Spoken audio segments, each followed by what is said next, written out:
Yun po, yun din yung nakakalungkot. Ginagawa pong punching bag ang mga Duterte at kapag kahit na po malayo na, ano po, pinipilit nilang isangkot o pinipilit na gawin ng anggulo.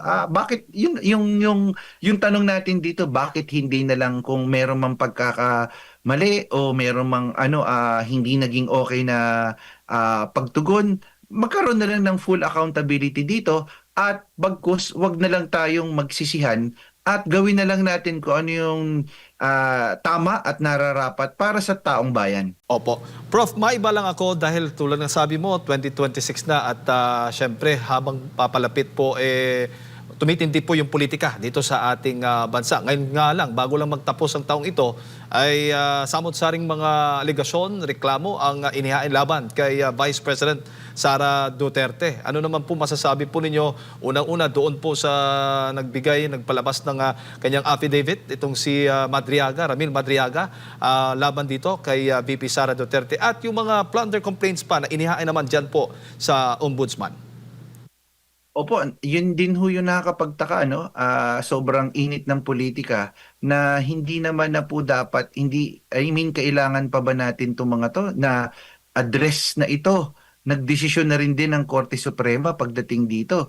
Pero talagang kitang-kita natin na may deliberate attempt talaga na i-demolish ang ating ang ikalawang pangulo sapagkat ano yung gusto nating maisip dito, wala tayong ibang naiisip dito kundi talaga by nature, politika talaga siya.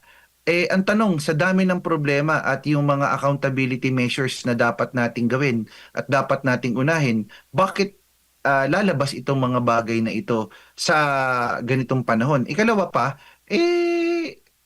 may proper avenue para dito sa ganitong klasing bagay. Handa, tingin ko naman ang ating ikalawang pangulo at may tamang venue ito. Pero ang venue ito na nakakalungkot isipin, yung venue ginagamit nila is yung public perception. Pero kung makikita rin din naman natin, matatalino yung ating taong bayan na all of this is just alam natin na politically driven.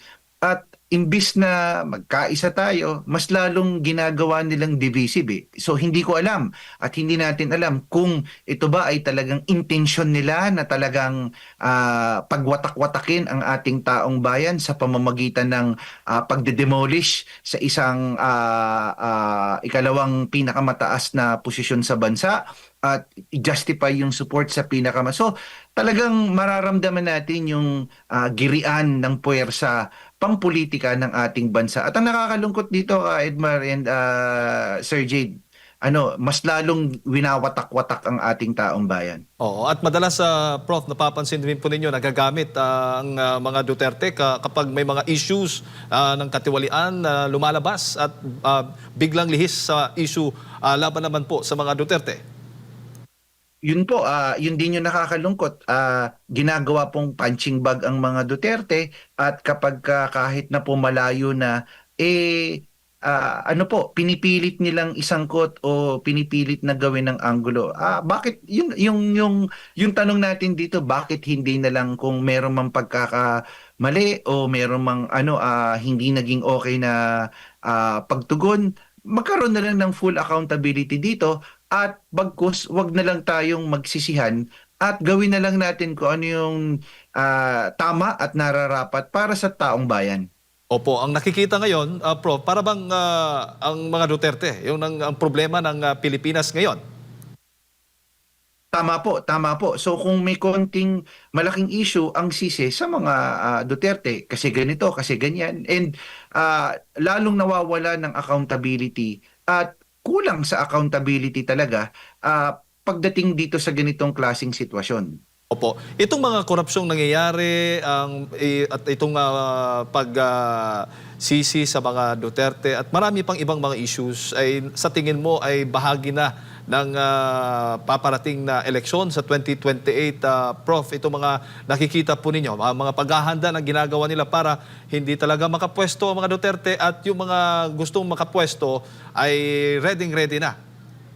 Asahan po natin yan, Sir Jade, na lalo na po pagdating po sa susunod na taon, habang papalapit ang 2028, mas lalo pang iinit ang politika ng ating bansa.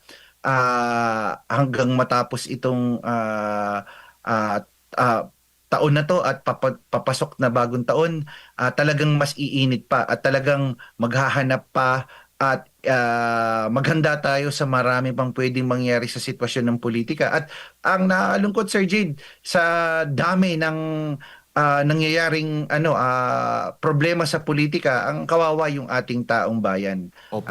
Hindi the Filipino people deserve better. The Filipino people deserve more, sa lalo na sa hirap ng mga nararamdamang kahirapan ng ating taong bayan ngayon.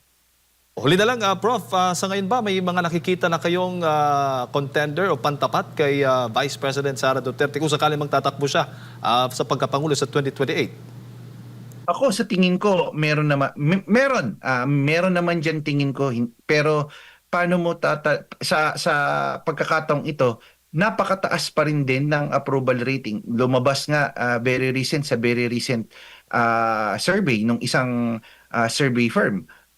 Napakataas pa rin din na from 47, bagamat bumaba ng 42%, napakataas pa rin din ng 42% na yan na nakuha ng ating ikalawang pangulo. Ikalawa, maaari, pwedeng nating sabihin na yung iba hindi pa nagdedeklara dahil masyado pang maaga at talagang ang very vocal at alam natin na talagang may postura sa 2028 ay ang VP Inday Sara. So, malalaman natin kasi tingin ko yung iba nakikiramdam pa, tinitignan pa yung sitwasyon bago talagang yun nga, ika nga magdeklara. Kasi nabago yung landscape ng politika, sir eh. Nakita natin yung bloke ng boto at suporta ng isang mga lugar o mga lugar na nakapirme at steady ang suporta doon sa kanilang mga kandidato. And case in point, nakita yan doon sa suportang meron ang bailiwick o baluarte ng mga Dutertes, which is the Mindanao and some parts of basically Visayas. Opo. Prof, siguro yung huling mensahe po ninyo ngayong holiday season para sa ating mga kababayan na nanonood at nakikinig po sa mga oras na ito. Opo, sana po wag po tayong makalimot. Bagamat ito po yung panahon na po ito, Kapaskuhan, wag po sana tayong makalimot. Ikalawa pa po, isama po natin at isama po natin sa bawat panalangin po natin. Hindi lang po yung ating sarili, ang ating pamilya, pero panawagan din po natin na isama natin sa ating panalangin ang ating pong bansa, ang ating pong mga leader, na gawin po kung ano yung tama, gawin po kung ano po yung mabuti. At alam ko po, gasgas na itong salitang ito, pero tayo po nangangarap na bubuti din po ang ating sitwasyon. Magiging maayos din po ang kalagayan ng ating bansa. Manalig lamang po tayo at magdasal ng mabuti.